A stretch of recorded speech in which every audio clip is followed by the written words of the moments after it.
You are now listening to Asking for a Friend with TalkDoc, sharing insights through real, honest, and practical ways to improve your communication and relationships. Featuring your hosts, Dr. Pamela Kreiser, Meredith Edwards-Nagel, and Taylor Polindo. Joining us today is licensed therapist Vanessa Trine. You might remember her from our episode 62 about anxiety. We are happy to have Vanessa back to talk about what maybe, if you think to yourself, a season is supposed to be full of joy, might feel a little overwhelmed. We're happy to have you back to talk about topics that hit close to home for, I think, a myriad of people. What I like about Asking for a Friend is that we talk about questions that sometimes don't always get asked out loud, but stay in our minds about this topic. So it's exciting.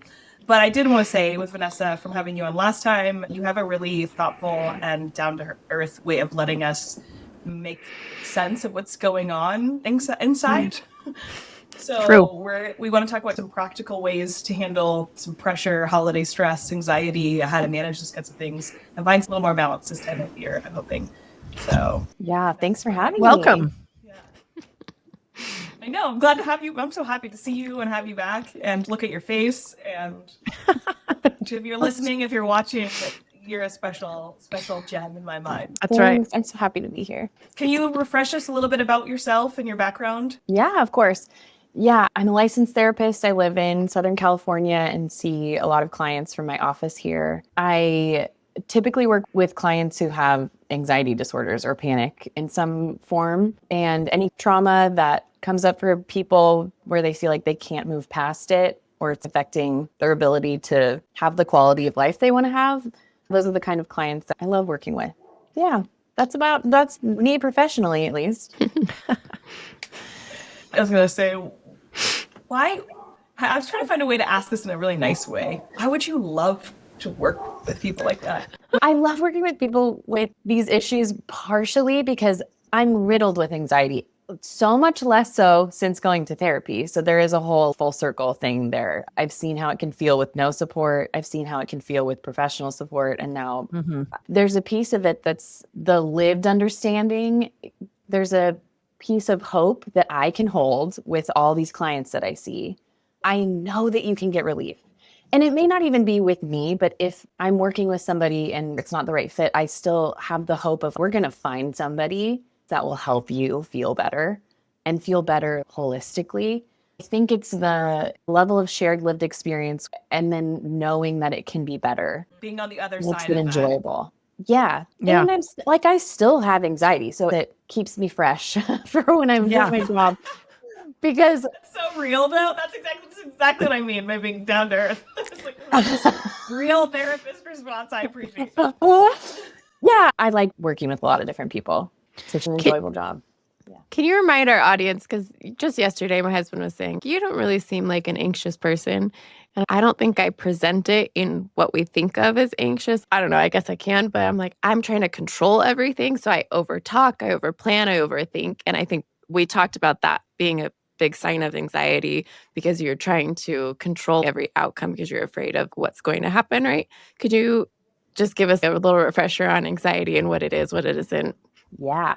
And I don't have an issue with this, but that's a word, one of the many therapy words that are thrown around a lot. It's like boundaries, narcissism, anxiety. It's fine. It is what it is. But anxiety could be defined if you feel it. If you're like, I think I feel anxious, then you're feeling it, if it feels true to you. But I do remember us talking about anxiety versus worry, though, and a proportionate amount of stress versus anxiety or panic or disorder or something. And one of the biggest distinguishers would be if it's impacting your ability to function or your daily functioning is impacted, it can be conscious feelings of concern and spiraling and worry, but it can also show up. There's a lot more research and talk about for kids about nausea, having a tummy ache. That can be anxiety, but the child isn't going to have that language necessarily or the insight to be like, well, I'm feeling anxious about school because what will the kids think of me? That's not usually how the kids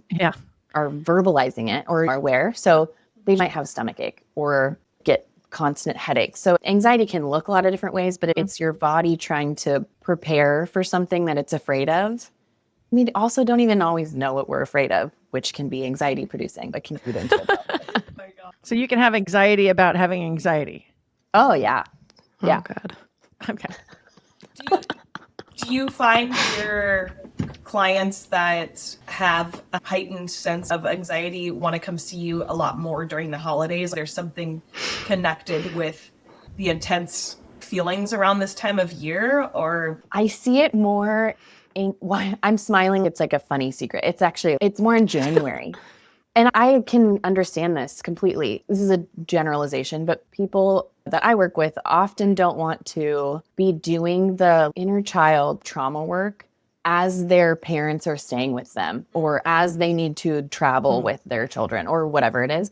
And that makes sense. Therapy can sometimes take this shift from, at least in my sphere, of if we're doing deep trauma work so that we're not putting a Band-Aid on the anxiety, we're working through core beliefs, core fears, traumatic incidences that are getting triggered. We're doing all that work throughout the year.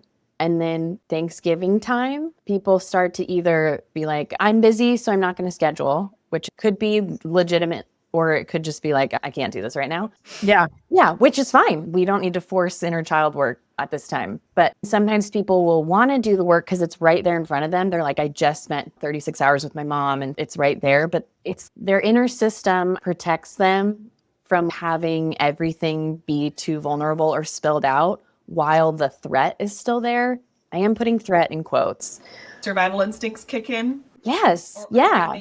or even putting on a face to get through it to season. And then maybe it's more am I hearing like the holidays might be a lot of inner anxiety happening and then they end and they drop and you have this rush of what the F was that? Bingo. Yeah. But they made it through. It's a lot of people putting their heads down to be like, let's do this. And then in January, that was a roller coaster. And then we worked through it. I was going to go shit show, but roller coaster. I was going to say clusterfuck. So yeah, it's just whatever you're feeling. If you're somebody listening going, what's normal holiday stress that I can be, all right, yeah, that's normal versus, hey, this check in when yourself and this might be more serious. I know you were talking about like, you have an inability to function. I have a family member that struggles with social interactions or the small talk stuff. Is that typical of normal stresses and people have? What would be a sign for someone to go, this is normal and this is something I might need to talk to somebody about on January 2nd of next year? I will say even very regular, understandable, proportionate holiday stress, you can still utilize a therapist or even your support system. You can still be like, okay, I need to FaceTime my best friend or something to talk through it. So I wouldn't want anybody to feel like there needs to be a qualifier for asking for support, even if it's just minor feelings that are coming up. But the more severe stuff, is it affecting your ability to eat, affecting your ability to sleep, or do you often have other physical symptoms like shortness of breath and it's not explained by a medical issue, or difficulty concentrating? Any kind of thing that is a signifier that something's off. Irritability, anything that's not your norm and you feel like it's not in your control, you're not able to self-soothe. That's when I think it would be more severe, is essentially symptoms out of your control, whether they're relational, social symptoms or physical symptoms. If it's interrupting your ability to get some basic needs met, like eating, sleeping, staying hydrated, being able to get out of bed. Yeah, those are really normal in the sense of a lot of people get to that point, but also, please get help because you don't have to feel like that even in a stressful situation. Mm-hmm. So what are you guys irritated about?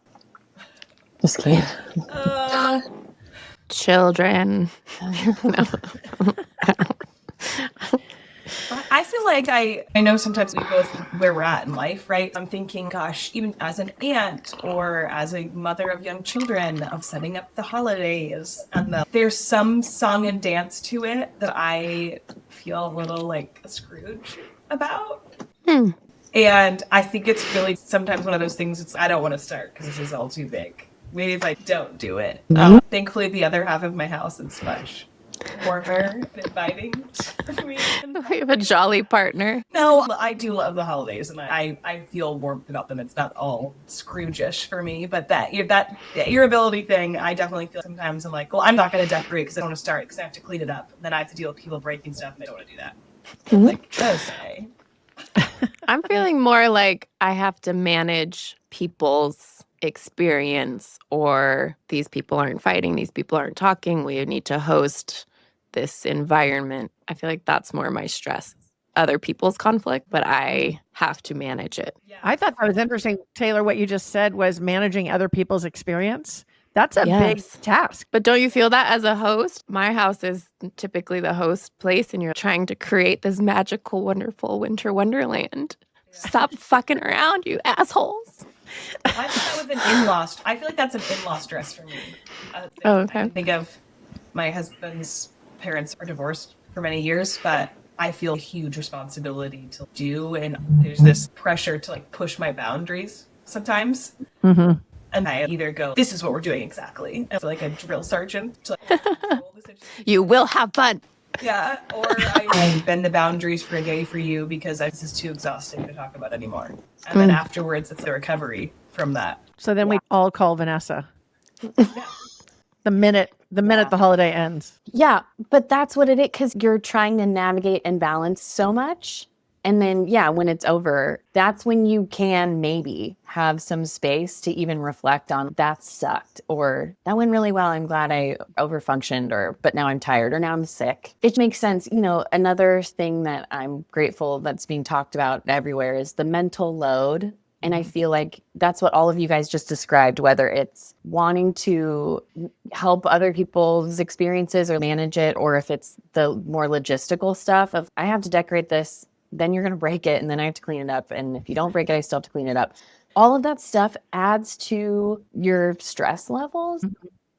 The irritability thing comes from, if everybody's window of tolerance is about yay wide, the mental load is condensing it. So then it's so much easier for things to get outside of the window that you can tolerate. And then you can be irritable, or you can shut down, or you can whatever it is. Mm-hmm.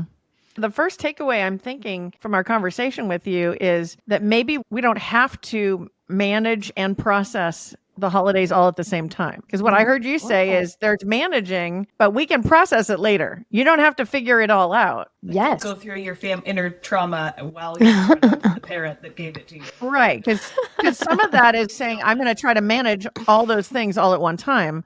And what I hear you saying is that's not the time to process it. No, not necessarily. I think for some people that could be the time of I can't even get to the next day unless but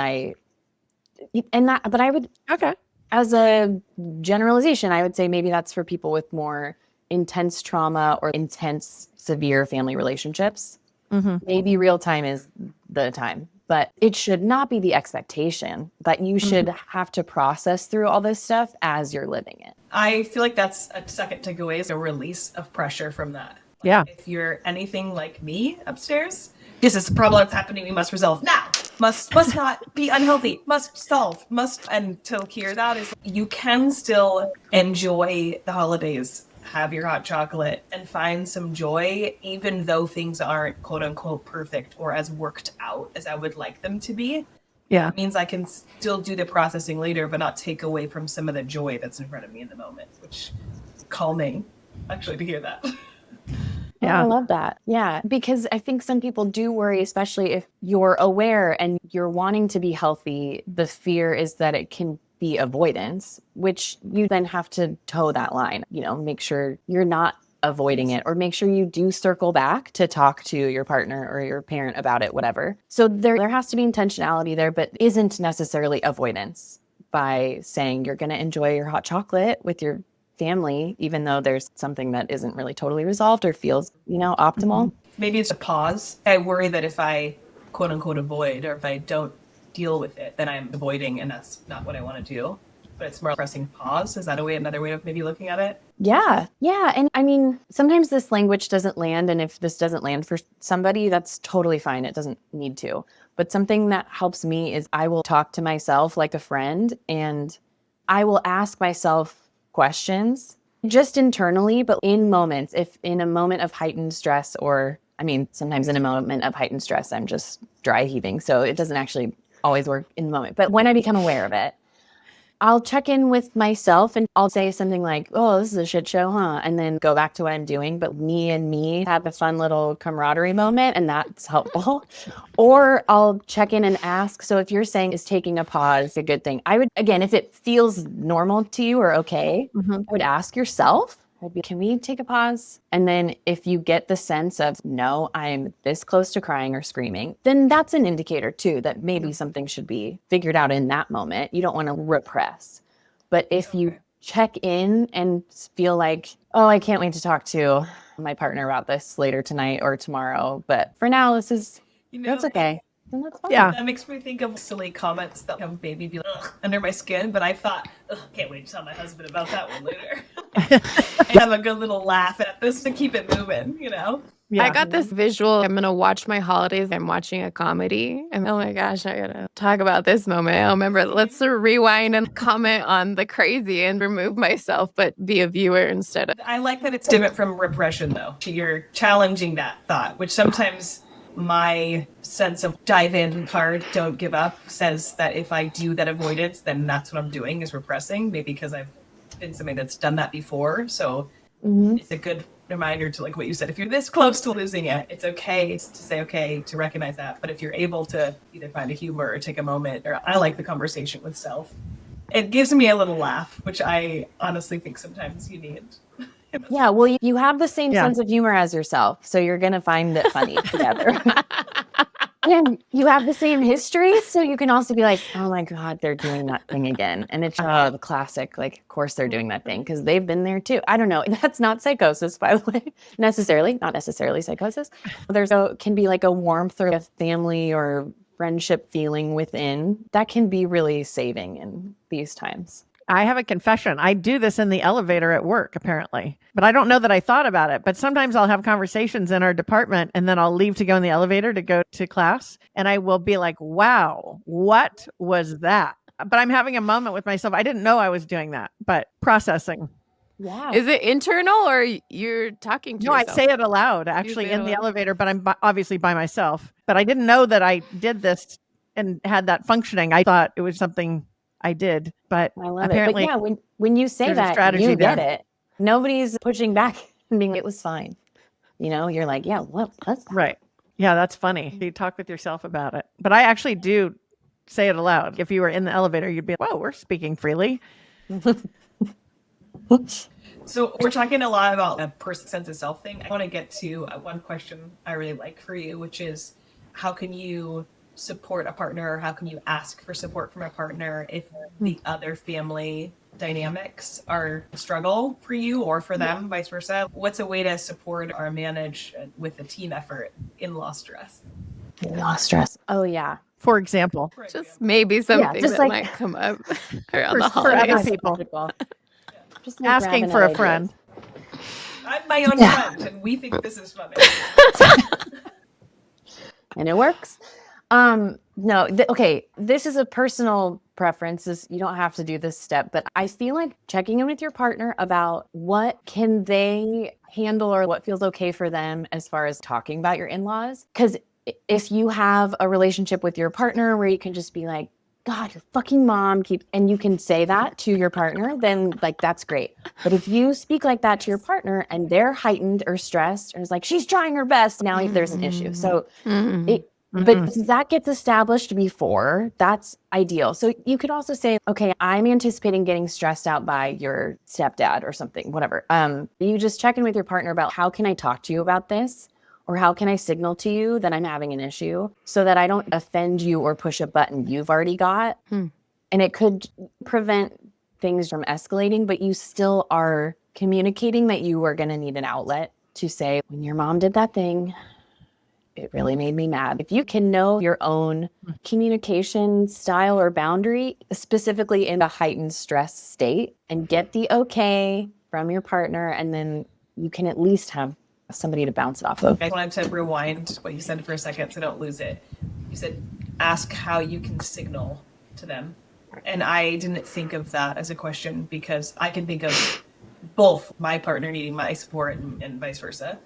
And to just ask, hey, how can I signal to you when you're in a room full of people you haven't seen in a while or whatever the situation looks like, to have a signal that's like, this anxious thing I thought was coming is present. And if there's a way we can check in or something, I'm going to use that. I can think of some specific things where I can say, okay, I know when my dad does whatever, you give me the eye, I'll come right over, you know, or hey, when I ask you to change the baby's diaper, that's actually me saying that thing that I was going to tell you is happening, you know.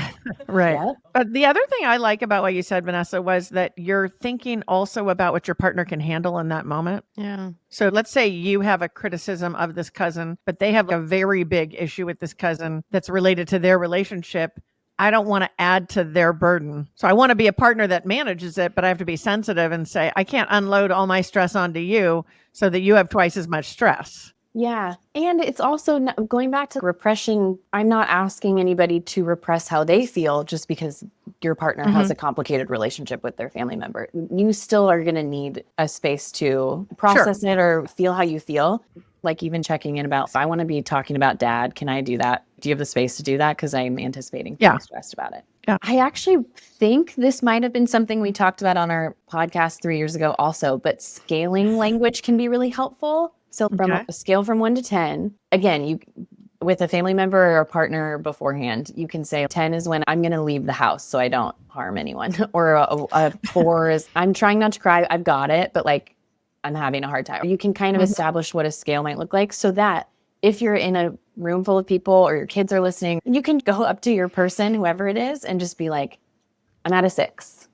Nobody's going to understand what that means, but now somebody on your team does. And so then if they have this space, and they might be, me too, and then you're at least in it together, or they can say, let me get you a plate of food. That can even be a really simple signal. I like the scaling.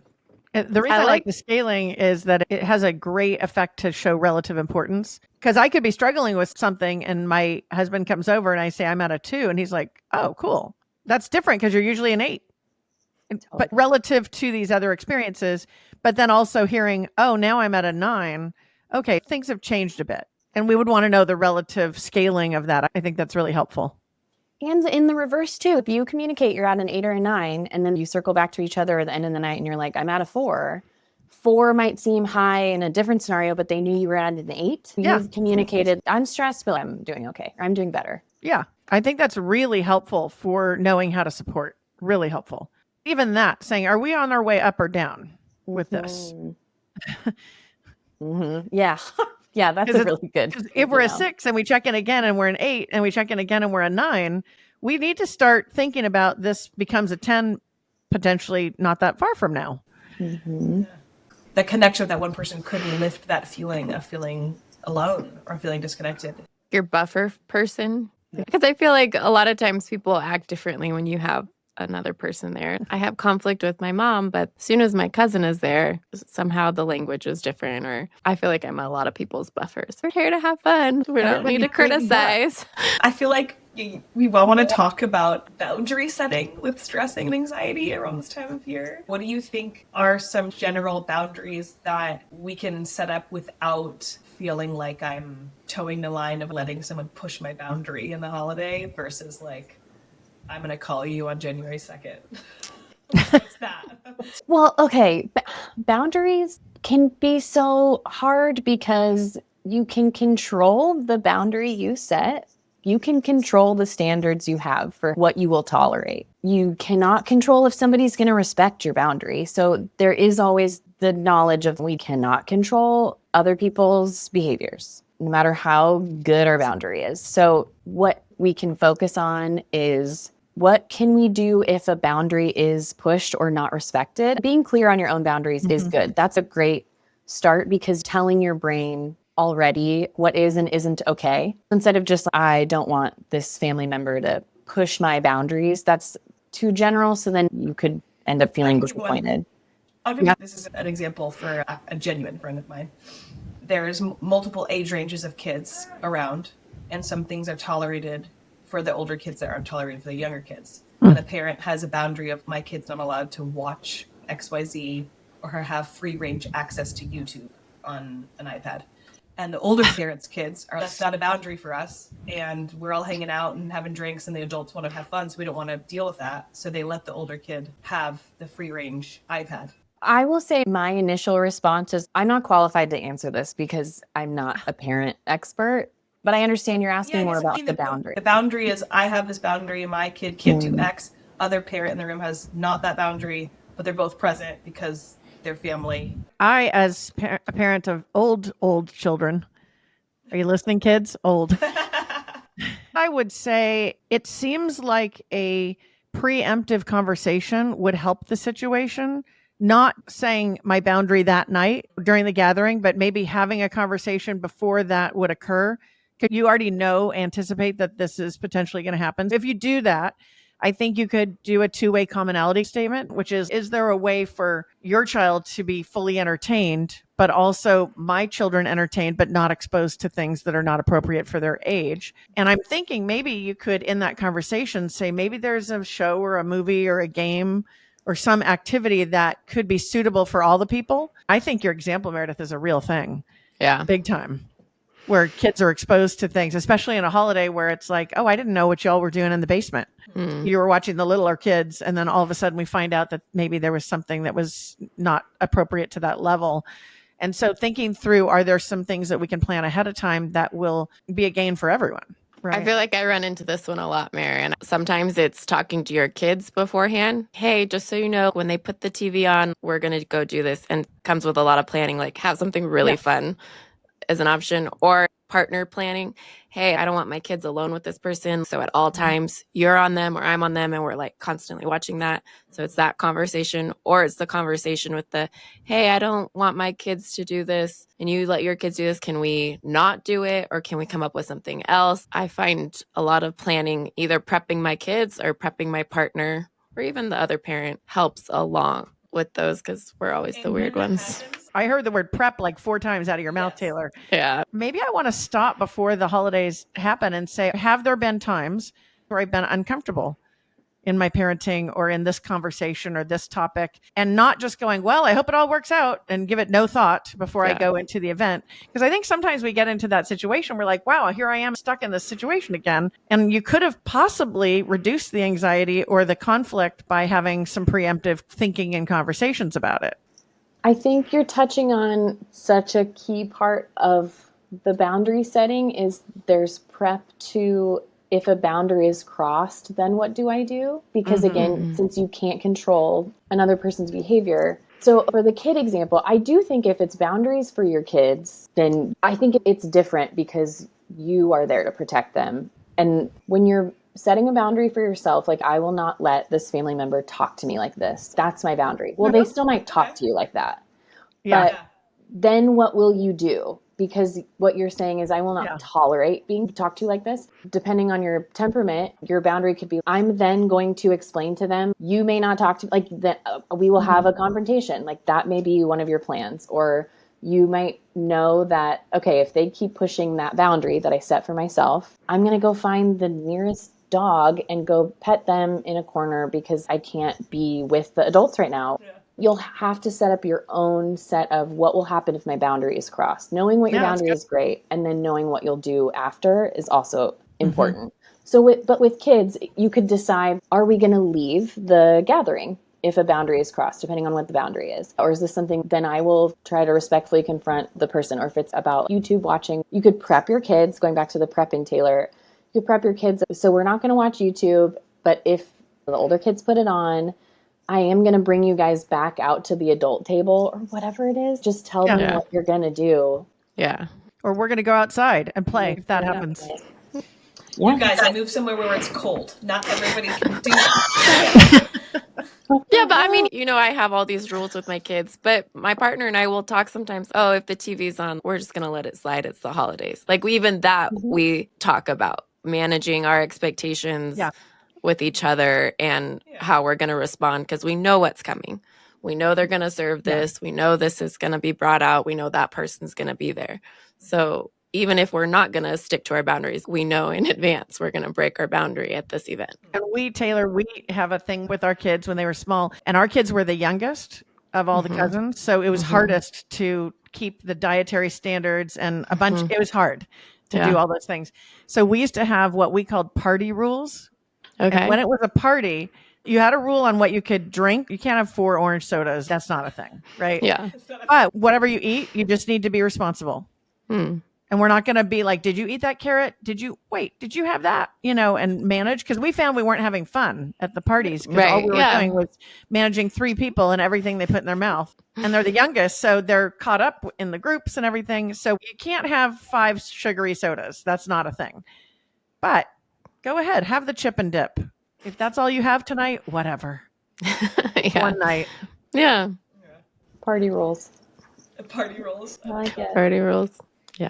I like it. They would literally come up to us and ask, is it party rules tonight? We would say, yes, it's party rules. So you have to ask us for a beverage, but you can eat whatever you want. Vanessa, can you think of anything that you feel would be like a good example or a good tool for holiday time? Okay, yeah. I work with a lot of people who they have a family in one way or another, whether it's them and a partner and kids or just them and their partner, and they're going to go home for Christmas or whatever. There can be this fear and anticipation of whatever our unit looks like, that's going to get disrupted because now we're with a lot of other people. Our schedule's different. Maybe we're going to a different state. We're sleeping in a different place. There can be very understandable stress around just anticipating the shift or the unknown change of your unit's dynamic, even temporarily. So I think something that can be really helpful, depending on all the different specifics, you'd have to adjust them to how your holidays look, but having time with just your unit, whatever that looks like, just your siblings or your partner and your kids or whatever it is, within the holiday or while you're at grandma and grandpa's house, having time to sort of reconnect with your own safety home base is important. And if we're talking about a family of 2 adult partners and kids, it does mean that one or both of the adult partners, you and your partner, are going to have to think through or plan. And I get that that can be stressful. And maybe it's not necessary for you. But if this seems like it could be helpful, then the pre-planning of, but one of the nights, just the 5 of us are going to get pizza. Or after we leave grandma and grandpa's, we're all getting whatever. Like cheap ice cream, or we're gonna blast our favorite song. It's a music dance on the way home. Something that brings your unit back, something like that. Yes, so you're kind of going back to your home base because there's safety in your unit that you've established. And the visual I have is, so when you have a young kid and they're playing and then they come over and sort of just touch their parent and then they go back to playing, they're sort of just like, you're here, safe. And then they go back. It's a little bit like you're creating that moment for your own unit. Oh my God, I love that visual. I like the dance party. We do a lot of that in my car. That's a good call because that takes very little time.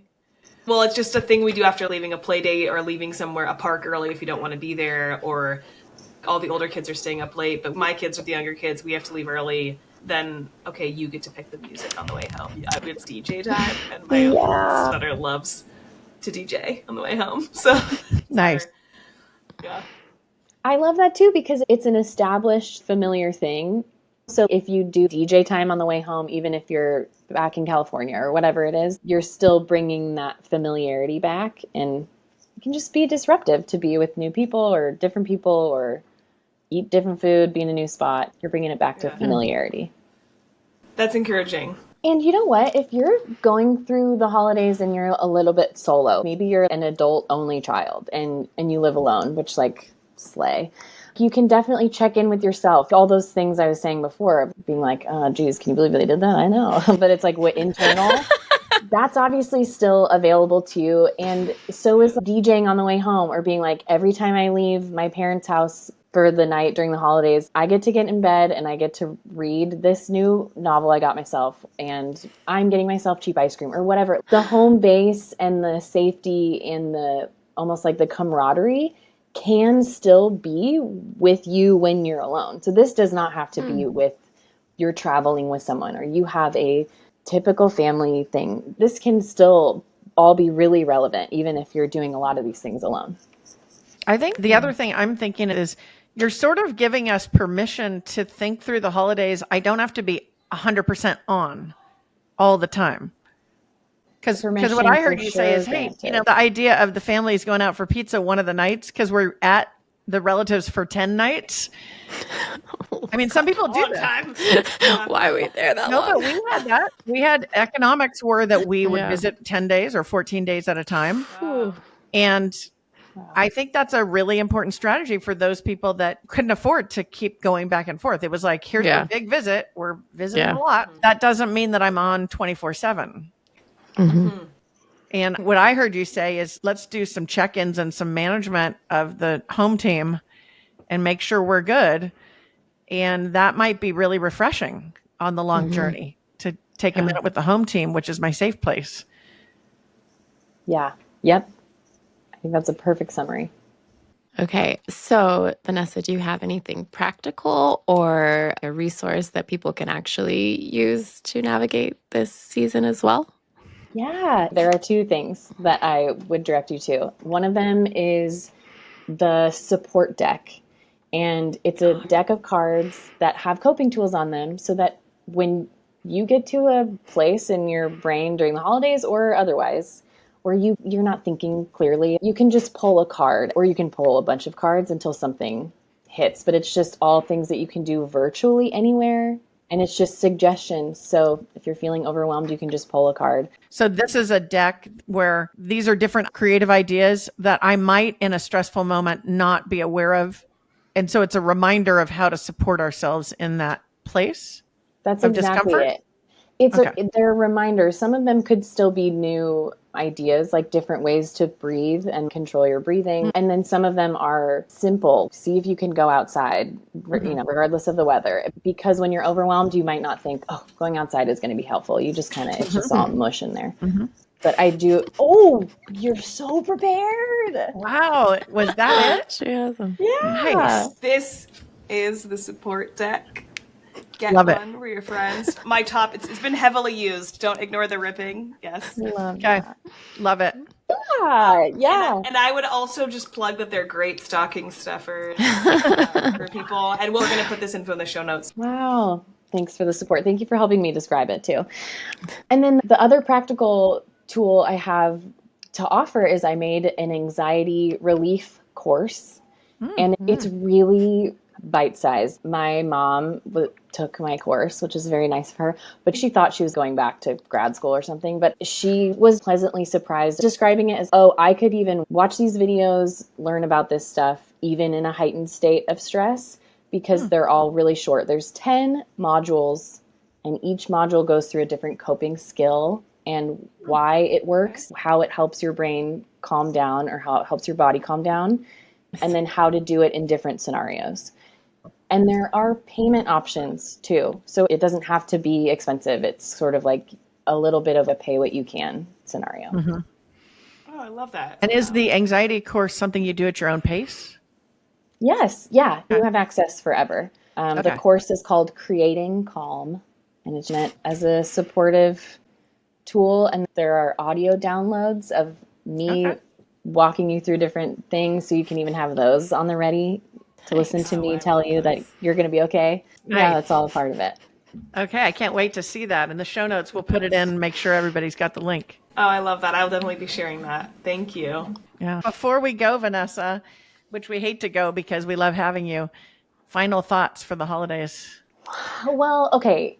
The holidays can be really stressful because of expectations. So holidays can be stressful for a lot of reasons. So if you let yourself know that showing up counts, that counts for something. It doesn't have to be perfectly beautiful, or it doesn't have to be filmable so then you can make it into a TikTok. It doesn't have to be when you go back to work and everybody's like, how was your holidays? It doesn't have to be like, it was amazing. It just can be what it is. And that's actually fine as long as you're safe. That's fine. There are so many shifting dynamics and so many reasons for stress. Just being able to find pockets of whether it's peace or just even neutrality or joy, the pockets count. The pockets count. You showing up counts.